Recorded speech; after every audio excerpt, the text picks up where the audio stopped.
જૂનાગઢ મહાનગરપાલિકાના બેવડા ધોરણ સામે શહેરમાં લોકોમાં નારાજગી જોવા મળી છે અને ચક્કાજામ કરી રોષ ઠાલવ્યો હતો। જોશીપરાથી સાંતેશ્વર તરફ જતા માર્ગને મહિના પહેલા ખોદી નાખવામાં આવ્યો હતો, પરંતુ આજ દિન સુધી રસ્તાનું કામ પૂરું થયું નથી। મંથર ચાલી રહેલા કામને કારણે સ્થાનિકો ભારે મુશ્કેલીમાં મુકાયા છે। બીજી તરફ ભાજપના કાર્યાલય નજીક સારો રસ્તો હોવા છતાં તેને તોડી તાત્કાલિક નવો રસ્તો બનાવવાનું કામ શરૂ કરવામાં આવતા લોકોમાં અસંતોષ વધી ગયો છે। તેમજ શાંતેશ્વર રોડ પર સ્થાનિકોએ રસ્તો બંધ કરી ચક્કાજામ કર્યો હતો। પરિસ્થિતિ બગડતા પોલીસ તેમજ નગરસેવકો તાત્કાલિક સ્થળ પર દોડી આવ્યા હતા। શાંતેશ્વરમાં બધું તકલીફ છે અને રોડ બનતો નથી। કેટલો ટાઈમ થયો? 1.5-2 મહિના ઉપર થઈ ગયા છે। આ રોડ ગંદકી વાળું થઈ ગયું। ગટરના ભૂંગરા અમે હાથે કર્યા, અમારા પૈસાથી ખર્ચીને કર્યા, છતાંય આ ગટરના ભૂંગરા કોઈ કરતા નથી અને જીસીબી વાળા આવીને તોડીને જાય છે।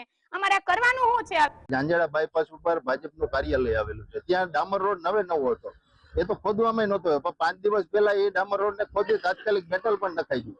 જયારે 2.5 મહિનાથી આ જે રસ્તો ખોદેલો છે એ એમનેમ પડ્યો છે, એમાં નથી ગટરના કનેક્શન રિપેર કરતા, નથી પાણીની લાઈનો રિપેર કરાવવામાં આવી।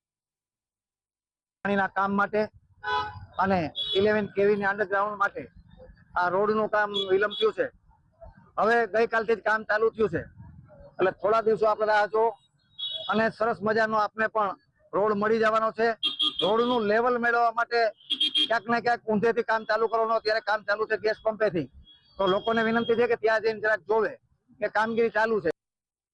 કામ માટે અને 11 કેવીની અંડરગ્રાઉન્ડ માટે આ રોડનું કામ વિલંબ થયું છે, હવે ગઈકાલથી જ કામ ચાલુ થયું છે, એટલે થોડા દિવસો આપણે રાહ જો અને સરસ મજાનો આપને પણ રોડ મળી જવાનો છે। રોડનું લેવલ મેળવવા માટે ક્યાંક ને ક્યાંક ઊંધેથી કામ ચાલુ કરવાનું, ત્યારે કામ ચાલુ છે ગેસ પંપેથી, તો લોકોને વિનંતી છે કે ત્યાં જઈને જરાક જોવે કે કામગીરી